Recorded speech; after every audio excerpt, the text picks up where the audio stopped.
This evening, Fathers, we begin to contemplate maybe the most mysterious mystery of the person of Jesus Christ, but yet what truly defines his earthly existence. It is the mystery of prayer. If you recall, every single aspect we have contemplated, aside from some of the remarks that I may have made, which you are perfectly entitled to disregard or to ignore, but my only desire is that we contemplate the person of Christ. Christ toward the Father, Christ in obedience, Christ who remains celibate as bridegroom of a new humanity, Jesus Christ who proclaims the freedom of evangelical poverty. But undoubtedly, this is an activity to which Jesus Christ devoted, I dare say, most of his time, most especially when he comes to the end of his life, when the preaching ceases, there are no more miracles, and practically the last period, the last weeks, the last moments of his life are lived exclusively in prayer. Christ is always a man at prayer. So, what is prayer in the life of Jesus Christ? Prayer for Jesus Christ is the immediate communion with the Father. It is the radical dedication to the person he loves above everyone or anything else. He will proclaim this in a very subtle manner to his parents, to his father and mother. Your father and I had to be the things of my Father, the affairs of my Father. The Father is at the very core of the existence of Jesus Christ. Prayer in the heart of Christ is communion, radical union, immediate union with the person of the Father. Even from the psychological point of view of his human nature, Jesus Christ experiences the need to spend long periods of time alone in prayer. We will discover many of the characteristics of the prayer of Jesus Christ as we move along. It is only for this reason, it is only because of prayer that he can say, no one knows the Father except the Son.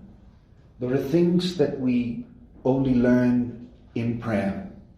Remember when Joseph and Mary with the child Jesus go down to Nazareth, it says, and Mary kept all these things in her heart.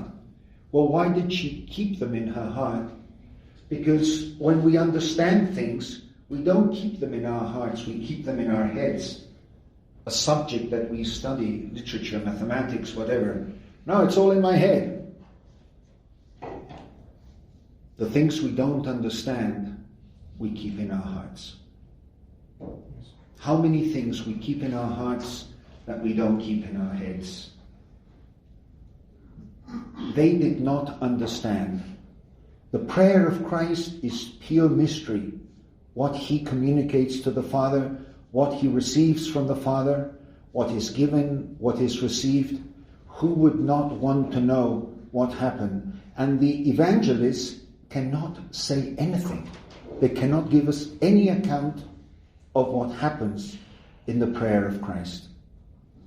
Because who knows what happens in the heart of Christ when he spends an entire night in prayer. Remember that it was his custom to retire to the Mount of Olives. It's not just 2, 3, 4 occasions. No, it was habitual for him to find long, lengthy periods of time to retire to solitary places. The need for solitude, the need to be alone with the one whom he loves. Nobody knows the Father except the Son. Matthew chapter 11, verse 27. The Father and I are one. John 10:30. Christ prays with the absolute certitude and conviction that the Father always listens to his prayer. Father, I know you always listen to me. John chapter 11, 42. It is in prayer where the filial identity of Jesus Christ is revealed more eloquently than anywhere else. The characteristics of the prayer of Christ we know. He prays like the people of Israel. He learned to pray with his people. He learned to pray in the synagogue. He learned to pray in community. He learned to pray from his parents, most especially from Joseph, because it was the responsibility of the father to pass on these customs and traditions, to bring the child to the synagogue. But the prayer of Christ is also expressed with many different gestures. He raises his arms to the heavens. He looked toward the heavens. He was prostrate. He was on his knees. Even his physical expressions, his physical posture, the manifestations, external manifestations of his prayer are very revealing. There are prayers that express extreme joy and happiness, and filled with the joy of the Spirit, he proclaimed, "I give you thanks, Father." And there are times when he prays by sweating tears of blood or blood droplets. In terrible anguish, I'm dying of anguish. The prayer of Christ expresses all the human sentiments of human existence. He prayed at all times. He prayed alone. And he prayed with the people. But the mystery of prayer is the realization that it is not a technique. Prayer is not something that begins in me, even in my heart, and is directed to God. Prayer is a dialogue which is initiated in the heart of God, who reaches out to man, who reaches out to us. It is he who has the absolute radical initiative. Our prayer is always a response to someone's prior initiative. You have called me. Here I am. I come because you took the initiative to call me. It is you who are drawing me to prayer. You are the one inviting me to prayer. And it's not something that I control, that I evaluate, that I can immediately measure the quality of my prayer, or the profound effect, or the satisfaction. No. It's something that escapes, and we hate that, our control completely. We don't know if it serves any purpose. We don't know if anybody's listening. We pray and pray for things that must be good and God must want, but nothing happens. Have we not had those kind of experiences? Prayer, many times, we speak of it as if it was something wonderful that doesn't serve much purpose. It's something that is part of our daily routine, or obviously the responsibilities of a priest. Mother Teresa used to ask many times her sisters, do you like to pray? Do you like to pray? Do you experience the need to pray? I mentioned this before in one of the previous talks, I forget which, that the introduction to the fourth part of the Catechism of the Catholic Church, which, as you recall, is dedicated to prayer. It's dedicated to the Our Father. It's one of the most beautiful things. I mean, whoever wrote that knows a lot, has a lot of personal experience of what prayer truly is. And quoting, first it says, the place of prayer is the heart. The heart, the human heart, is the place of encounter. The heart, the conscience, is that place where absolutely no one can enter except God himself.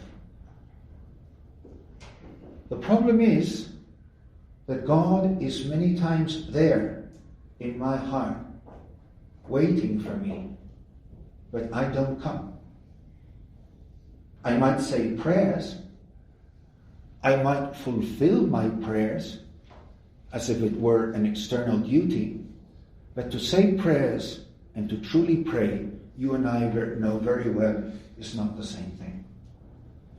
And then the Catechism goes on to say, quoting St. Augustine, prayer is the encounter of the thirst of God with the thirst of man. We used the Psalm 27 at evening prayer, which spoke about this, to seek the face of God. Do I experience this thirst for God? Have I lived enough years in the priesthood to know that no popcorn can kill this feeling of hunger in my heart? That no junk food, how many times we entice the deepest thirst of our hearts with waters that cannot quench the very depths of the thirst of our souls. How tragic it is when the people of God, not to mention priests or religious, do not even experience this thirst for God. The need to be alone, the need for silence, the need for quiet, the need to be with Him.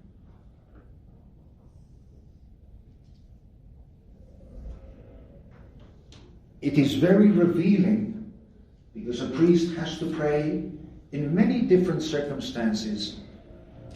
We pray in funeral parlors, we pray at church, we pray in people's homes.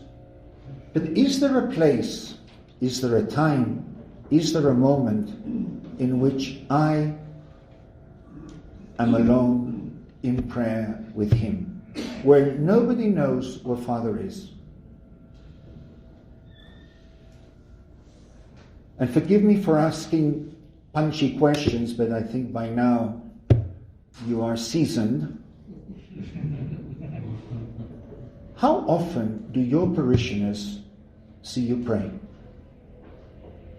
How often do people come to the rectory and say, where is Father? Just, he's praying. He's in the church, he's praying. Is there anybody in my parish who prays in the parish church more than I do? That'd be pretty embarrassing. Huh? I mean, they leave home, they have children, they have a job, they have to leave supper on the table, etc., etc., etc. We have nothing to do, nothing more important to do than to be there at prayer. Is it possible that I don't experience this need to pray? The discovery of prayer is perfectly pictured in the passage of the Samaritan woman. Obviously, St. Augustine is using that passage when he says that prayer is the encounter of the thirst of God with the thirst of man. Christ sits there at the side of the well of the human heart. And as I've said before, and you know it as well as I, in the Gospels, there isn't a wasted word. Everything is there for a purpose. When the woman comes to the well, it's a very embarrassing situation. But curiously, it's only embarrassing for her. It happens to not be exactly St. Teresa of the Child Jesus. He doesn't seem to be embarrassed, and he's not supposed to be alone in a solitary place speaking to a Samaritan woman being a Jew. But recall that gospel passage, my brother priests. How does it begin? He was tired of the journey, he sat down, and he sends all the apostles to the town to buy food. Honestly speaking, all those men didn't get it. But who sends 12 men to buy food for 13 people? He sent the 12. Wasn't it pretty good? I mean, I would be one of the 12. He says, isn't he trying to get rid of us? To find himself alone, this was absolutely deliberate. He wanted to encounter this woman alone. And he doesn't begin to preach or to point out her miserable life. No. The humility of God, the humility of Jesus Christ, who begs someone who's not even a Jew. I mean, a woman. What could you be less in that society than a woman? I mean, that woman could even testify in court. But do you realize that none of these women he encounters, especially the sinful ones, they never have a name? Most of them don't have a name. There was a woman. But the interesting thing is that he addresses these very evil, sinful women with the same expression he addresses his own mother. He doesn't call her mummy, or Blessed Virgin Mary, or the Assumption. No, excuse me, the Assumption. No, he calls her woman, just as he calls the adulteress, or this sinful woman. And he comes to the encounter of this woman. He's waiting for her. She doesn't know. The well of the human heart, this is what the woman is going to say. The well is deep and you have no bucket. The well is deep, brother priests. The well of the human heart is very, very deep. And he sits at the side of the well and he waits for her. He knows. Remember what I said a moment ago? Prayer doesn't begin in me and end in God. It's not my initiative. Someone is there waiting for me. I might come to the well or not. The well is my heart. He's already waiting at the well of my heart, except I'm not there. I might be distracted with very important things the bishop has entrusted me, or things that I've decided are much more important than prayer.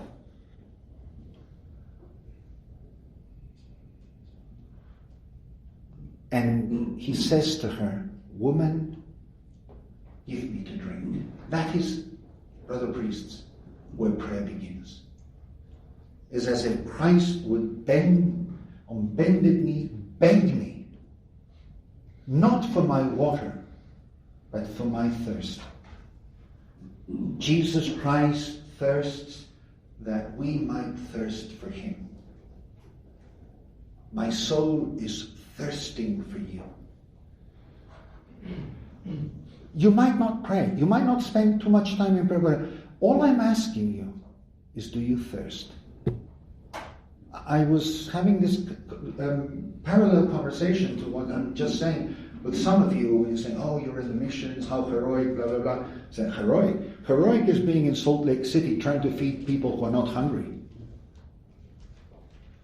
That's heroic. Because before you feed them, you have to awaken in them the hunger. I don't envy you, I pity you, and I admire you. It's a very, very difficult job. By the way, we have some priests from Africa here. Can I see where they are? Fathers, they don't know how heroic you are to be here. I haven't been to Congo, but I've been in the surrounding countries.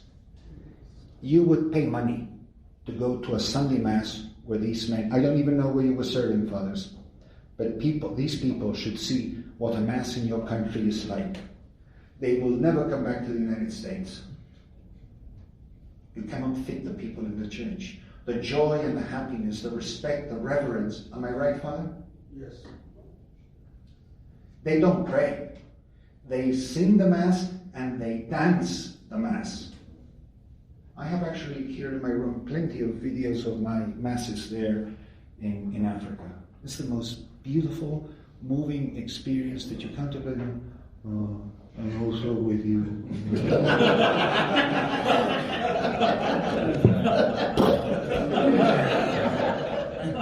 You should organize a trip, Father, and show them what Catholicism is. We just celebrated Charles Lwanga. You're from Democratic Republic of Congo. I could go walking from my parish to Congo. I was on the triangle with Central African Republic and Congo. And Father, you are? Nigeria. The other on the west coast. But I think it's very similar, Father. Yes. Now, that's religion alive.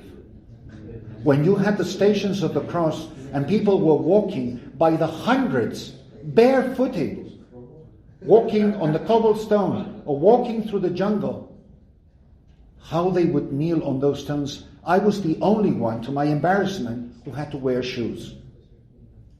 Because I couldn't walk on those stones. The faith of these people. Just now we celebrated St. Charles Ruanga. Just, if you were bored, look up what was the other day before yesterday. Find a YouTube video. There were more than 1 million people at the shrine of the martyrs who had come walking for days from Congo, from South Sudan, from all the surrounding countries. You have no idea what faith there. These people have nothing, not even a piece of bread to eat. I built 6 churches in South Sudan in my parish. Very, very big churches. I built them on 2 conditions. That I do not buy land. It had to be given by the people. And I don't buy bricks. I have the most unbelievable photographs of an entire village with their feet treading in the mud, making their bricks. They had to make 250,000 bricks to build their church. It took them 3 years to bake the bricks. And I built their church. You give me the land, you give me the bricks, and I will build you the church. So the last thing I did before I left was the blessing of the last church I built in a place called Degere. I had 2 parishes with many communities dispersed in the jungle. When I came to that community, I asked them, these are people who sleep, like 10 people in 1 square meter with just grass over their heads, with snakes crawling, with scorpions, you have no idea what it's like. You cannot believe that human beings can live like that. And I said to them, what would you like me to build first? A school, a dispensary, a well, a church. But unanimous, a church. And I said to them, look, many people will not give me money, and it's quite true, and you know it. I'm sure it's the same in this country. I'm not going to give you money for a church, Father. It's like a luxury. No, it's for some medical center or education, I'll give you money. I said to them, to the community, in my country they say, why do you want to build churches? Don't they need schools and dispensaries? And the leader of that community, and I said, I want to record your answer. Actually, it was a cousin of mine who refused to give me money if it was for a church. Very well off. And the leader said, you tell your cousin that without a church, we are like animals. That without church, we are only animals. It's the church that makes us persons. These are people who don't eat every day. So isn't that extraordinary when all this long deviation from the topic is the hunger and thirst of the human heart, the thirst for God?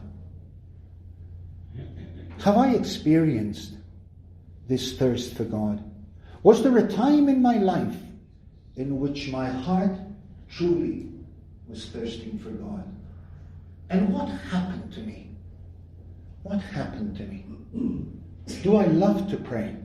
Do I love to pray the Mass? Do I love to pray the Divine Office? Do I love to sit there in a pew in the middle of the church when the janitor is doing his rounds? And there you are, just sitting there. Because you thirst for God. The thirst of God. How can we be in love with someone and never have time to be with that person? Isn't that the core of our vocation? Isn't that what we spoke about the day we arrived on Monday? the calling, this declaration of love, which vocation is.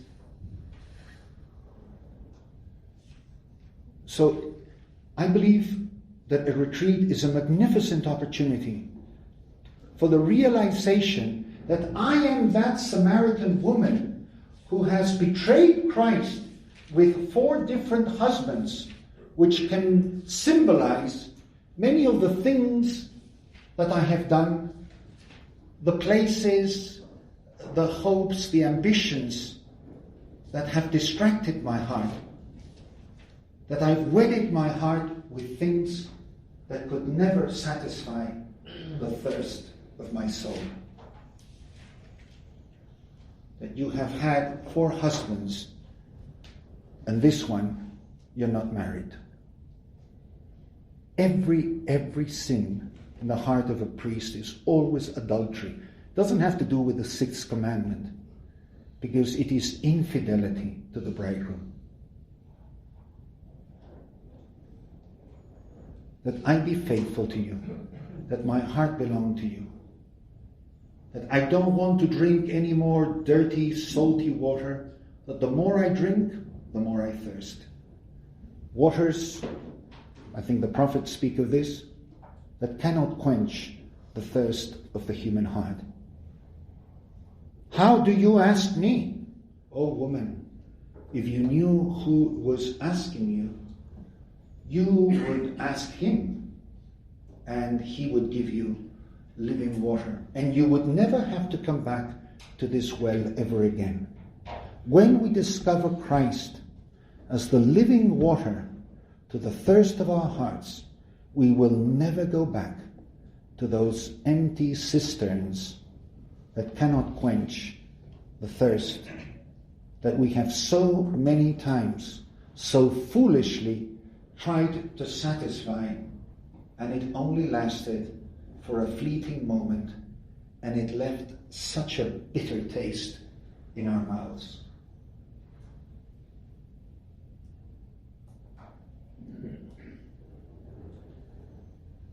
I think one of the passages in the Gospels most poorly commented by priests is the passage that we use very frequently when we celebrate weddings, which is the wedding of Cana, because we say a lot of things that might be very pietistic, how good Jesus was, these 2 poor individuals so embarrassed that they had, ridiculous, it's so superficial now to say that.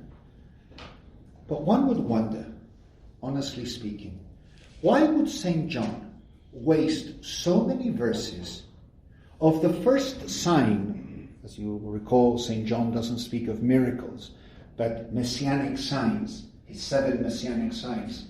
Why St. John, in the first sign, which not by chance is a wedding feast, where Christ is presented to the messianic community as the bridegroom who brings the wine. Now the question is, why did he waste so many verses to describe the jars?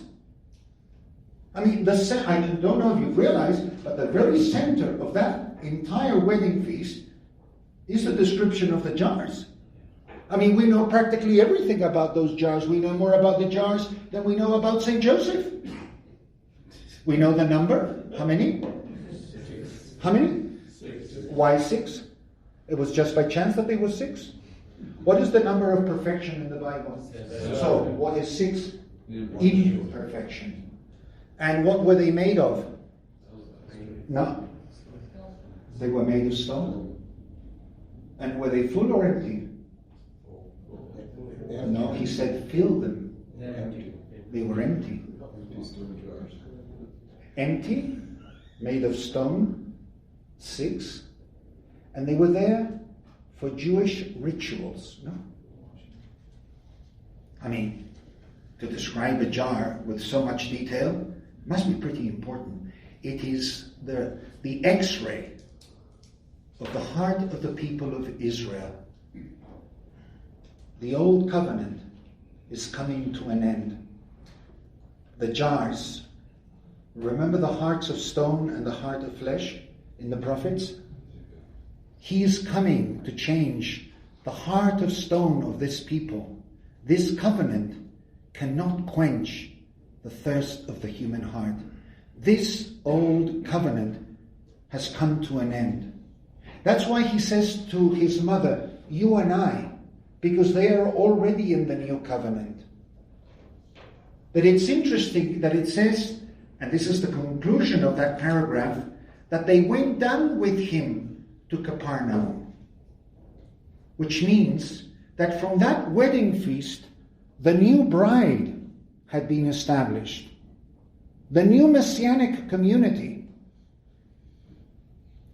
Furthermore, what's absolutely fascinating is the opening verse. It says, there was a wedding at Cana. Jesus and his disciples were invited, by the way, also his mother was invited. Well, would you put the mother and the son together? No. St. John puts the disciples, the bride, and the bridegroom in one package. His mother was also invited. It's to indicate the oneness already established between the bridegroom, who's going to bring the new wine, but it's not now. Woman, my hour has not yet come. It is not now that I'm going to fill these jars with the wine of the new covenant.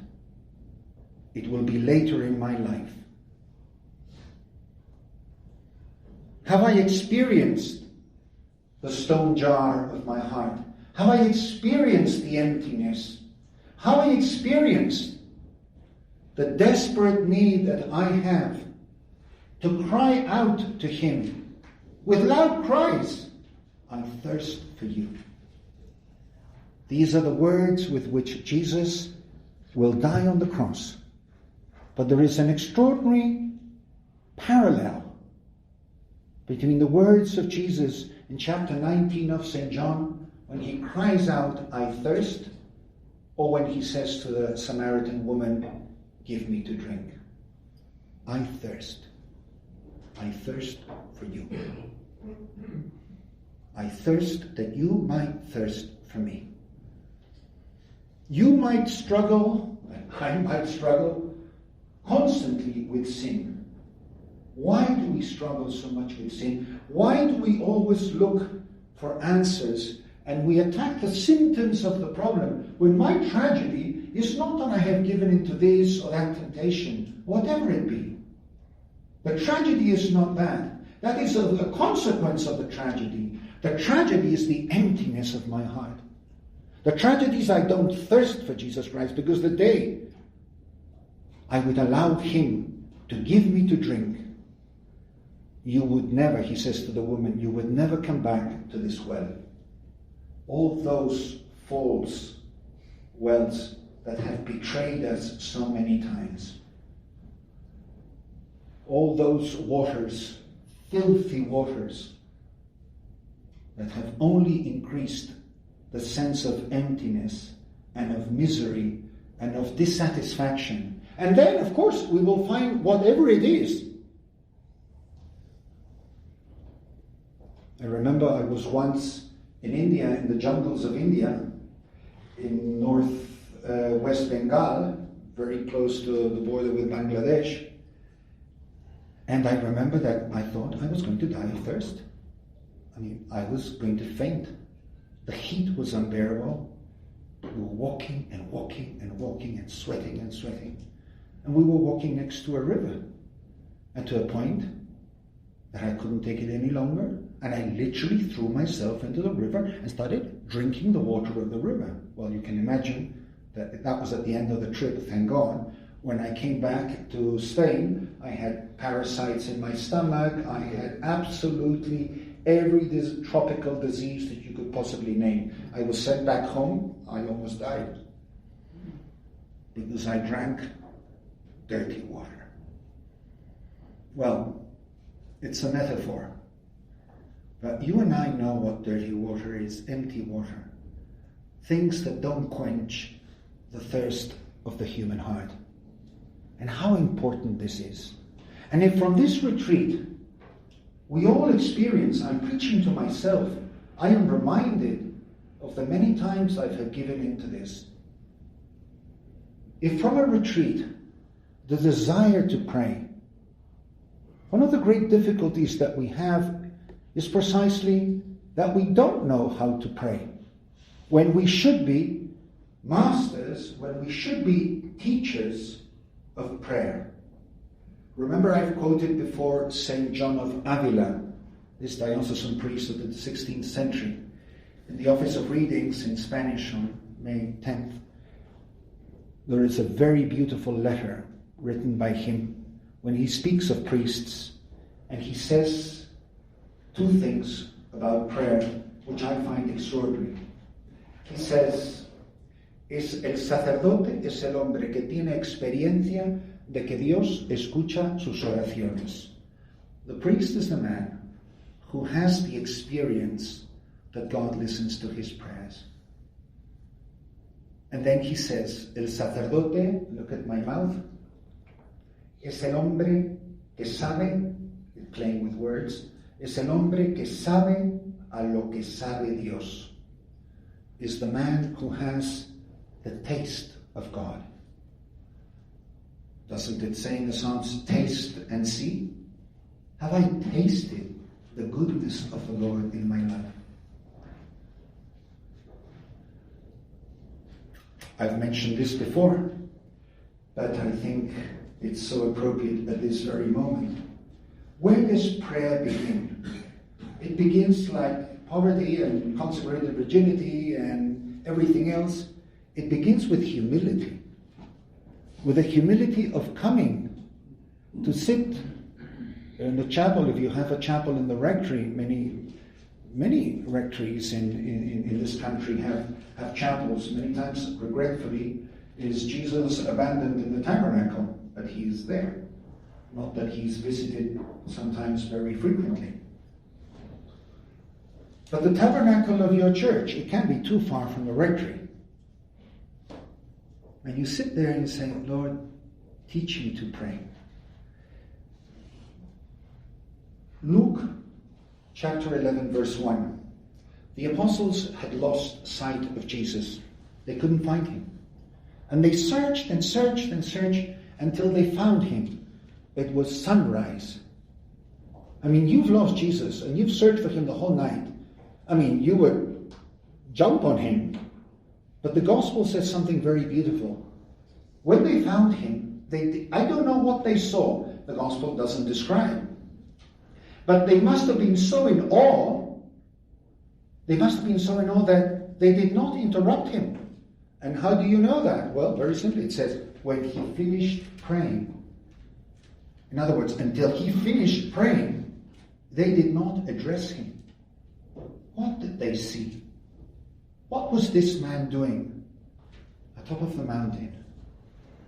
Something that they must have been very familiar with, for it's said in different passages that Jesus would find solitary places to retire in prayer, often obviously with him. And what do they say to him? Lord, teach us to pray as John taught his disciples. And wow, what is the first word he says? When you pray, say, Father. That's the first word out of your mouth. When you pray, say, Father. Where does prayer begin? With the humble admission that I don't know how to pray. But you pray in me. You who live in me. You who are the living water living in me. Give me your word. Give me your logos.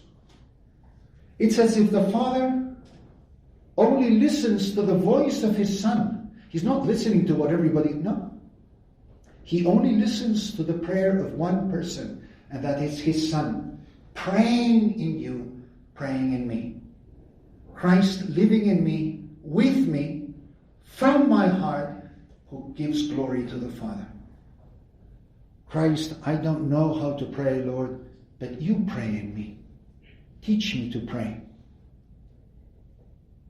My mind might be distracted, but prayer is not interrupted by involuntary distractions. St. Teresa of Jesus says, even if the mind cannot always pray, the heart can always pray. Why do we have so many distractions in prayer? For a very simple reason. These are not the mystics speak of this. Because we have so many attractions. Distractions, attractions. So don't waste time with distractions. Examine the attractions which seduce the heart. It's that dirty water. Those are the distractions that cannot satisfy the hunger and thirst of my soul. In 2005, Pope John Paul II canonized Saint Madre Maravillas, this Spanish Carmelite who died in 1975. She founded 16 Carmels in Spain. She was a great, great mystic and probably endured one of the most painful, longest, dark nights of the soul that has ever been recorded in spiritual theology. It was horrifying. The last monastery she founded, where she died, a place called La Aldehuela, a short distance from the center of Madrid.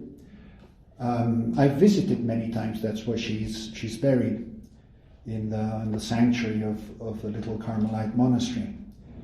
And I remember once speaking. They have the two grills. These are very traditional sisters, two grills. Speaking to Mother Maria Reyes, who was the prioress when I was speaking with her, but obviously had been a novice with Madre Maravillas. In fact, she was a novice when this saint died. And she told me this story. She says, we were all in her cell. She was just gasping for life, just for the breath of air. She was going to die any minute later. And the entire community was sitting on the floor of the cell. She was lying there on a wooden plank, as the Carmelites used to sleep in their cells. And she was staring at, I don't know, maybe the Trinity, but she was staring at the ceiling. And this novice, bold and innocent as novices sometimes are, couldn't think of anything better to say to a dying mystic, Mother, why don't you teach us to pray? Now this woman is already in the seventh mansion, what St. Teresa of Jesus describes in the seven mansions as spiritual matrimony. You've reached the height of perfection. St. John of the Cross equates it to the top of Mount Carmel. And she recalls that the mother turned her head toward the community, stared at her in the eyes, and said to her, Ay, hija mía, ¿y quién sabe rezar?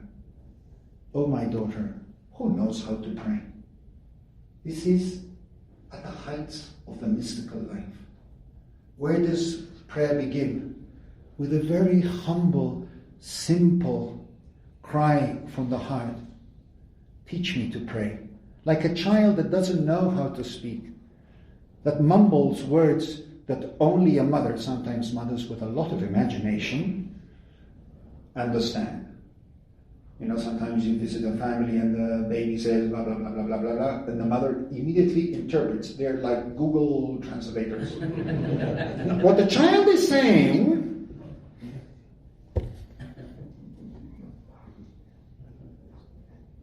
that I might not know how to pray, but you know how to speak to the Father. Pray in me. Give me your Spirit. Teach me to pray. We don't know how to pray, St. Paul says, as we should. But the great gift is that the Holy Spirit has been poured into our hearts to make us cry out, Abba. Remember, always it's the same word, Abba, Father. And he dies in prayer, hanging on a cross, worshipping, entrusting his life to the Father. Is there anything more beautiful than to simply contemplate Christ in prayer? This man, the Son of Jesus Christ, who the more I get to know, the more mysterious he becomes. But the more I love him, the more I realize how little I know him. that I don't even know how to properly love the one who called me by name. And yet, he's much more fascinating.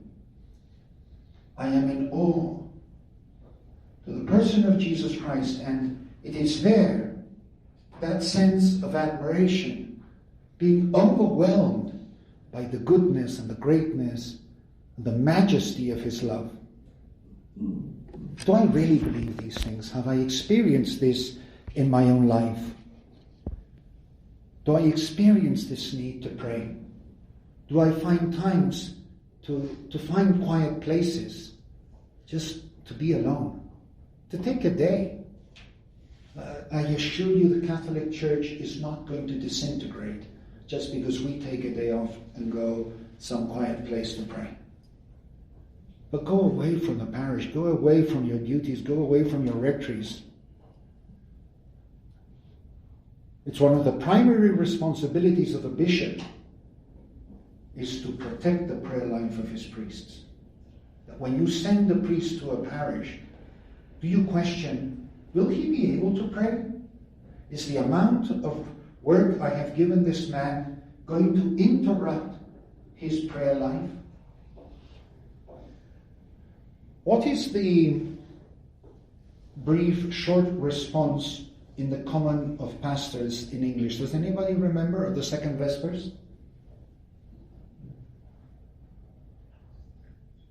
So I forget how it goes in English. In Spanish, it says, "Este es el que ama a sus hermanos." This is not common of contemplatives, of shepherds, of pastors. Este es el que ama a sus hermanos, el que ora mucho por su pueblo. The main responsibility a bishop has given me when he sends me to a parish or to any mission is to pray. The rest, I don't know if I have time. But this is the absolute radical priority. I'd say that a good 60% or more of my parishioners are absolutely, totally illiterate. They would not know how to hold a book upside down or right side up. When I arrived in that parish, I came with 2 boxes with a very simple version of the Liturgy of the Hours. I have already started teaching the people these Indian Mixtecos. Every Thursday we have exposition of the Blessed Sacrament. At first they didn't know if they were worshipping the metal or the white thing that was in the middle. They had absolutely no clue what that was. And every Sunday morning before Sunday Mass, we come together, obviously on a voluntary basis.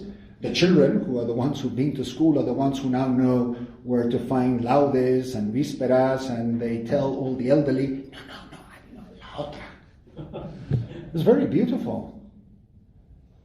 And they learn. Why don't we teach the people to pray? We are the ones who have the taste. Sabemos a lo que sabe Dios. We are the ones who know the taste of God. Why don't we teach the people to pray? Is the Liturgy of the Hour the prayer of the priest, or is it the prayer of the church? Or are we the church and that's it? No. The people have a right to pray. They have a right to learn to pray. We have no right to close the treasures of the spiritual life to the people we have been entrusted with. Why not begin with the group? Would you like to learn to pray? How are they going to want to learn to pray? I'm embarrassed to share this story with you, but it's what happened to me. When I was a newly ordained priest, literally 23 years old, I was left in the middle of a valley in 5 villages. In the middle of Spain in the 1980s, we had no telephone, freezing cold, no central heating in the house, very, very severe living conditions. I did, the first day of my priesthood, what I had done the last day of my seminary, which the first thing was go to pray. This is what we used to do in the seminary. I mean, I don't know, maybe it was a matter of habit or custom. And I went to the church to pray. And there was I, instead of praying, we were very blessed with many vocations. We were over 100 seminarians together, which was a fantastic experience. Today, these are men, obviously, are 45 years later, my best friends. And there was I praying, praying or looking at the tabernacle or... But the children saw that the door of the church was open. And gradually, the children, very timidly, very fearful, started peeking to see what the priest was doing.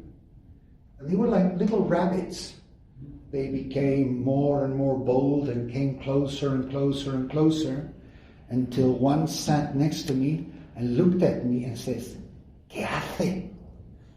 ¿Qué hace? I mean, what are you doing there at 6 o'clock in the morning, sitting when it's still dark, because these are children that had to go to the fields before they went to school. ¿Qué hace? Rezando. Yeah? So 2 or 3 sat on one side and the other 3 or 4 sat on the other side. ¿Queréis aprender a rezar? Would you like to learn to pray? I was 23. So I found very small, simple versions, not even the 4 weeks, just the 1 week. And that's how we started. And those children came, Dios mío, ven. Morning prayer was like a mass in Congo.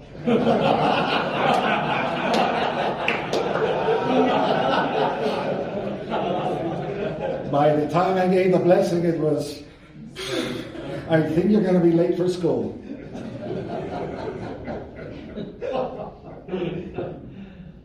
But it's so beautiful to teach people to pray. I did this in the Dominican Republic with Haitians who were completely illiterate. Many of the old ladies used to come. They used to take the book. They didn't know it was upside down or right side up, but they knew the Benedictus and the Magnificat by memory. And they prayed with the rest of the community. Why don't we start? I mean, I'm sure you do it in some places. But may this be the first responsibility. Because the beautiful thing, it commits you. You know that the people are coming to pray. They know that well, what time shall we get together? Would 2 or 3 or 4 of you want to come to pray together with me at 8 o'clock? You already have a commitment. And come, let's face it, we don't have that many things to do at 7:30 in the morning. But many people like to pray before they go to work, before they go to a factory, before they go. People love to pray. I don't know the priests love to pray, but you know very well how devout people are in this country, how prayerful. But many of them come and they don't know how to pray. So let me conclude here for this session. We will continue on prayer later on, because I believe this is the absolute core of what the life of the priest is called. We're called to be. But if in this retreat it would be possible to awaken the thirst of the heart and the discovery of Jesus sitting there at the side of the well of my heart, that empty well, that very deep well, who says to me today, Father, give me to drink. We give you thanks.